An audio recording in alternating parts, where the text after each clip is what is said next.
hello there and welcome to the channel, and this is another installment of our special walk around with Andrew Lawson at the Isles of Scilly Tresco Abbey garden. Hopefully watch it and stay tuned for more episodes, because we're going to do a number of these, because it was a long day of filming. There's a lot of footage and we want to break it down into bite-sized pieces. Anyway, see you on the oh yes indeed. We'll have our problem plants. Okay. Obviously some things are a bit more enthusiastic. Yeah. They want to be everywhere. Yeah. So Muhlenbeckia, are you familiar with it? Oh yes, yeah. So this is the New Zealand relative of Japanese knotweed. Right. It pretty much only has one use, and that's if your bootlace is broken, because it's strong. Strong, is it?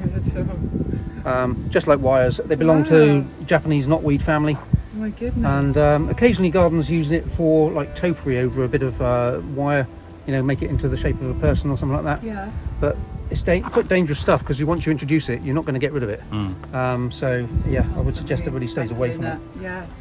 But it's Muhlenbeckia complexa. It's grow pretty much anywhere, and then it grows through your plants, and then when you pull it, it's not particularly deep rooting, but of course when you've got aloes and things for the garden, that means that it's going to actually cut through the aloe foliage when you pull it. So a lovely one from Ecuador, that's known as a Spitfire plant. Yeah, so you can make little airplanes out of it. But it's, the other name is crucifix plant. That's a great name for it. I had no idea. Does that come in a darker colour as well? Have I just imagined I've seen that? It'll be darker as it gets older. We've great big stump there, so we've pruned it right down. It was up here before, and then it has small white flowers that are scented like vanilla. Yeah. But it'd be a great plant for keeping people out. Yeah. Because it's covered in spines. It looks so good, doesn't it? At this level, we can actually get the bracken out, get the Muhlenbeckia out. You see, it's all going through the wall here as well. So it's and then all the king protea is all finished here now, but they'll flower again next year. And they actually want poor soil and wind and full sun, which is perfect for up here. You know, it's exactly the right spot for them. And you look down from here, you can see the old part of the garden. Right. So where Augustus's wall goes down from the diamond pergola there, that's the original boundary of the garden. Okay. And then it stretched across to the archway over here where the old abbey is. Yep. And that was it. Until about mid-1850s. Yeah. And then suddenly I can grow tender plants, let's expand it and have the garden at the size it is now. But with 25 people working on it. But of course they're cutting out the paths by hand. No JCBs, no swing shovels. Yes. You know, it's the sort of thing that would actually be quite easy now. But they were doing all of the stonework, all of the getting the beds into the right places, trying to lay it all out. All in. Yeah, absolutely. And plant it up as well, of course. Yeah. So that's a Brahia. Yeah, Brahia armata, the Mexican blue Hesper plant. Brilliant. The one next to it with the swaying trunk, this is Butia capitata. It's a southern Brazilian jelly plant. I've seen it Massive trunk like that. You see a little sway on it, isn't it? And then you see the one behind the Norfolk Island pine, that's the Jubia chilensis, the Chilean wine palm. Yeah, I wouldn't have seen that being so tall. I wouldn't have even spotted it. So yeah, when you walk underneath it, it's got a big trunk, but it's planted in 1912 and it's probably the biggest in the Northern Hemisphere. Fantastic. And then you get these lovely views out to the sea as well. Maritime pine sticking its head up, it's the Pinus pinaster. But things like that are a bit of a worry, because he's a long way up in the air now. Yeah. And so when you get those 90-mile-an-hour winds come through, if it goes above that, then you look quite like to have damage. I think even last August we had a bee. Yeah. Little leaf. I moved, didn't I, quickly though. I think we had over 70 miles an hour late August last year, which is quite unusual. A little bit of damage in here. It was only forecast to be 55, so we kept the garden open. When it gets to 60, you close it. Yeah. Because you're worried that somebody's going to get landed on. Yeah, fair enough. It knocked out a 40-foot piece of the macrocarpa over the far end. I was in showing people around the garden at the time, and you hear this crunch and run down the garden to make sure there's nobody under it. Just didn't expect it, because it's in here you tend to think you're a little bit more sheltered as well. Yeah. But it's just a strong gust. Yeah. But obviously the same thing with the pine is with the palms. They're all getting to the height now where they're beginning to get knocked about a bit. So Well, that's why we planted so many young ones. I was going to say succession planted. Is Yeah, that what yeah. you're going to be doing now? Will Well, you actually it's already remove done. any? And Yeah. So these ones will have to be removed if they get Yeah. smashed up too much, but at the moment they're fine. yeah. So I'm assuming these are Phoenix canariensis. They are planted in the late 1800s. Yeah. It's so rare to see a height of trunk like that in the UK. We just don't see anything. The trunk probably about 2 meters, probably. So we have a 35-foot ladder, and some of them, the trunks are too big to get up and Yeah. take the old leaves off, so we have to climb them using spikes and a pole belt. Yeah. Take a chainsaw with you and just nip off Yeah. that. And they've got 6-inch spines on the base of the leaf, so they're not particularly friendly when No. you're underneath them. They're coming down past you. Yeah. So it's basically trying to fend yourself off a little bit. Yeah. But planted a lot of young ones. Yes. But the danger now is that there is a beetle in the south of France that has been introduced, I think, from Egypt, that's now killing off palms of this type. Oh, they're eating the. They're eating the tops out, crowns, aren't they? yeah. So I've you heard can of this. use a chemical to keep them alive, Yeah. but it's a lot of work, and it's quite an expensive thing to do as well. So we've got to be careful that we don't buy in Phoenix palms into here, where Yeah. you're actually introducing that pest. Yes. So we just said, right, don't buy any, even English grown ones at the moment. Yeah. But then we've got lots in here. Well, assuming they're fruiting at this size, Yeah, you can grow them from that. and are they seeding? Yeah, but not self-setting. Not self. So you don't see them around the garden just No. self-setting, but you can grow them from it. Yeah. The same as you can grow like date palms from date stones. Yeah. It's quite easy, but you've got long-term. Some of the cycads down here. You look at the Macrosarmia morii, one of the Australian cycads, the one with the lovely fluffy sort of top in some of the front of the pergola there. That's 20 years old from seed. So you just don't get the size quick enough.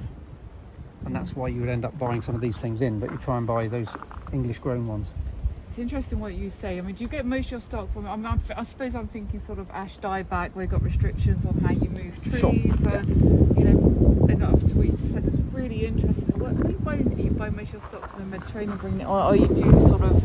You're so careful, don't you? Because you're so isolated These here. days, when you're buying in from Cornish nurseries, though, a lot of that stock is actually coming in from Mediterranean. So you're actually transporting things around. They've been, Yeah. I'm sure, inspected and got Yes. farm passports and all that sort of thing. Yeah. But it's quite easy to introduce It something is that you easy, don't want. isn't it? Yeah. And the same with special weeds. Yeah. Ones from the point of view that you don't want them, but they're in the compost that comes in, and then Yeah. you've just introduced another pest. Yeah. It's not a pest so much as a weed, but it's still going to create more work. So there must be a virus that's knocking them out. So again, do you want to introduce it into here? Yes. The palm beetle, well, yeah, definitely got to Yeah. stay away from that. There's Xylella as well that is coming up through the Mediterranean. Is that on olive trees? Yeah, it's Olive olive trees, trees. it's It is, coming isn't it? They're sort of, aren't they sort of growing a slightly different strain of Yeah, olive now? they've got resistant In London, strain. I think there's but quite a lot of it those. doesn't But really it's make jumping plants. species as well, isn't it? So it's a bit like massive. a bit like other things like ash dieback and all Yeah. that sort of thing. Yeah. You've got to be a bit careful about any of it. So you're, There's no way we can grow everything we require in our small No. glasshouse area because they're all unheated glasshouses. yes. They've got under soil heating from the point of view of raising seeds, but apart from that, no heat at all. Yeah. They're great for when you can get seed in from other parts of the world. So I've just had seed come in from Silver Hills, Yeah. so the South African seed merchant. Okay. It's all phytosanitary certificate with it and all that sort of thing, but it's Tranquilas, Americas, new species for the garden. And it will be a year or two before they go in, Yeah. but it's just looking ahead. Yeah. So always trying to have things coming on. Yes. There's new things on here like the Basilia, the button flowers on it. Okay. Yeah. So you see that down in like places like Jonkershuk and Stellenbosch, in the national parks there, growing alongside the Erica verticillata. And that's the sort of range that does well up here. It doesn't need watering. Once it's established, it will put up with any dry we have. So it's again that thing of planting things where they are going to grow, but of course you've already destroyed the root system. You've grown it in a pot, but you can't just go sprinkling the seed around and hoping it's going to grow because something will come along and eat the seed. So we're just trying to get things into long-toms or root trainers a little bit more, so that you've actually got a good root system, but you are still going to get rid of the taproot, and that's a shame in a way because things would be stronger. Yes. Well, Alan said the same thing when he came out years ago. It's one of his top 10. He said, and he's a well-travelled guy. Yeah. So, but it's it's very different, isn't it? Oh, Very different. incredible. We've done a bit on this level, So we'll have a look at the next level down, just to show you the range. Every vista is just breathtaking, isn't it? So I mean, you wouldn't expect necessarily to see the petunias and stuff like that, but it's something that Robert very much likes, having the sort of splash of colour going down the steps. Yes. What you know, it's a silly question, but what's your view of pink flowers? I don't mind them. Yeah, no, I hate them. I've got a real. I think they look really good. I like Don't- them. This Like is one them. called Bubblegum, and we've used it for the last 3 years. Yeah, I like it. Fab, yeah. And we're not feeding the pots at the I moment. think it's because time we used to manage a garden centre. We've probably got lots of pink bedding plants. Pink. See, I'm not a great fan of variegated plants. Oh, you're not. I used to really love them. I used to be my That preferred. works well. That's Cordyline Albertii, But but I don't like it as a lollipop. Yeah. You need to chop No. it down and allow it to become a multi-header, and then it works Yeah. okay. But that's the same all the way along here. There used to be just a row of like standard cordylines. I've just gone through and sawn them all down, and they're all Oh, come up and do really? that, Cool.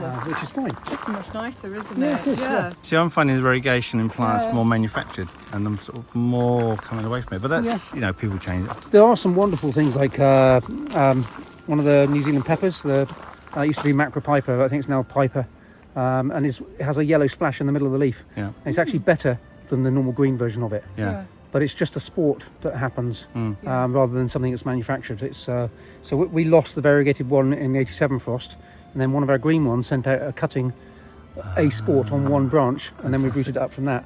And it's a fabulous thing to have. This is the Tibucina, lovely velvety flowers. I was desperately Gorgeous trying to thing. remember what you told me that was. Tibucina erviliana. Just so lovely, isn't So it? spider flower, because the flower parts look like legs of a spider. So you see the one on that one there. You see all the curled over. Yeah. Oh, yeah. Ew. Liking it less. Yeah. Yeah. So what's the sort of favourite plant here? What is the one that everyone sort of stops and... I think it depends on the time of year. So the Watsonias, when they're in full flower, Yeah. catch everybody's eye. Yeah. The honeysuckle, like for us, Yeah. you know, we got there and we said, oh, crikey, what a brilliant plant. You know, it just depends on what happens to be in full flower at that Yeah. time, and it changes throughout the year. So if you come here first thing in the morning glory going up that left-hand pillar, it's a bit Yeah. purple at the minute. Yeah. But this morning it would have been bright blue. Yes. And it's the Iphemia lyrii that you see as a weed in the Mediterranean, Yeah. growing over railway sidings and that sort of thing. So it's tropical American. Yeah. But yesterday's flowers are already pink. Today's flowers going to a sort of mauve, and then tomorrow morning it will be bright, bright blue all the blue. way up through again. But it very much depends on what happens to be showing off. You come at Christmas time and it will be, you know, the aloes and the proteas and the banksias. If you Yeah. come in the spring, it will be the bush echiums, because they're just that wonderful blue, almost like 18-inch to 2-foot flower spikes. And then as we go through now, you know, it's going to be Amaryllis belladonna, nerines, and then when the eucalyptus are in flower, those Physofolia types, in their oranges and pinks and reds, that's going to be stunning. Yeah. You know, they look like New Zealand Christmas trees, but Yeah. just different colours. Wow. This one's a beauty as well, isn't it? This is Legula fruticosa. So like someone like perennial bedding, it doesn't get any bigger than that. It's just going to do that as a compact shrub, and it's always in flower. The bees seem to love it as well. This is one of the ones we were saying about the islands that we grow from. This is Lord Howe Island wedding flower. So the Dietes robinsoniana, So which one means? the big iris leaf. Oh, right there. Oh, Yeah, wow. so it has 8-foot white iris flowers with a yellow splash in it. Just finished now, but going to seed. And comes from Lord Howe Island, so halfway down the east coast of Australia. Up in the back there's Zeronema. See the iris-like leaf again? So this is the Poor Knight's lily, and it has a red bottlebrush flower that comes out of this sort of iris leaf. I saw that on one of the videos that I was Yeah. looking at here. Yeah, 15 years for it to flower. Yeah, about that from seed. That's amazing. Yep. And it So- looked incredible. From Poor Knight's Island, so just below the Bay of Islands of New Zealand. And then this lovely Inula hookeri. So it's a Himalayan thing. Yeah. So we have a couple of Inulas in the garden. We have Inula magnifica as well, which grows to about 5 feet, Yeah. with these great big yellow sort of Yeah. spidery flowers as well. And that one, first year to flower this year, but takes you about 2 years from seed. Okay. And this one is only in its second year as well, so it's actually filling out quite nicely. And you get a bit of a smell of jasmine. So it's all in flower on the back of the wall here. The scent in the garden is amazing, isn't it? Yeah, I mean a lot of it is the scented leaves as well, like the Yes. tagetes we looked at gets quite big. Yeah. But if the wind's blowing, they knock against each other. Maybe that's it. I think you've got that breeze that comes through. So. And these two pools are on circulating pumps as well. Okay. So down in through here, the one with the big leaves, growing to about 8 to 9 feet high. This is a Mexican cloud forest plant called Rehasianthi. Okay. It has a white dahlia flower about 3 inches across that's got black markings. So that one hasn't flowered yet. He only went in last year, but because he has such big leaves for here, that's a problem because of the wind. So, and it's reasonably fragile, gets knocked around a little bit. So we're trying it in other places further down the garden where it might have a little bit more shelter. Okay. What would you, so looking forwards, what plants would you say that you're growing here are going to be the next lot of plants that you'd expect to grow in the south coast of England over the next 10 to 20 years? I mean, Cyathea medullaris is a great one. This one with the black leaves on it. It's the New Zealand tree fern. Goes very fast. 1 or 2 of the gardens are already doing it. Yeah. So, but I don't see why it can't be used more. But it doesn't take much of a frost to kill it off. Yeah. So you know how Dicksonia is the go-to tree fern because it's the Australian and Tasmanian one. It's the hardy-ish one, but you still need to protect it quite a lot. This one is far more tender, but it will still stand a couple of degrees of frost. But it's much faster. The leaves on this were massive as you come up, aren't they, to the garden? I mean, we just couldn't believe and how those big plants they were. are with 6-foot trunks, sometimes a bit bigger. They've only been there 6-7 years, and their spores grown here in the garden. Really, that's the resport? Wow. Yeah. Do you have the Cooperi? Yes, but not as big plants yet. Right. But we also got Brownie Eye as well. So that's the Norfolk Island tree I've fern. heard that one, no. We're trying to get a Cyathea capensis as well, but we haven't managed to do that yet. It's just finding the spores. You know, if they're viable spores, then we can grow them from them. But it's getting hold of the spores is the problem. So the British Spore Exchange occasionally has that sort of thing. So, you know, I mentioned to you about a large luma. Yeah. So look at the size of that one. Ooh, that's very attractive. Great trunk to it. That's an old tree. Yeah. But underneath it, thousands and thousands of seedlings. So much as, I mean, all the way through here as well, it's just masses and masses of seedlings. Together with Pseudopanax, together with Hoheria seedlings as well.